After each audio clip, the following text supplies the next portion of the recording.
हे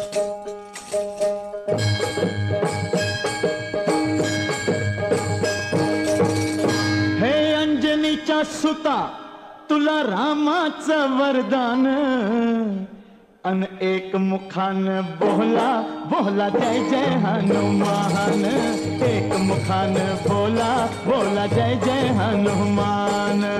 अंजनीच्या सुता तुला रामाचं वरदान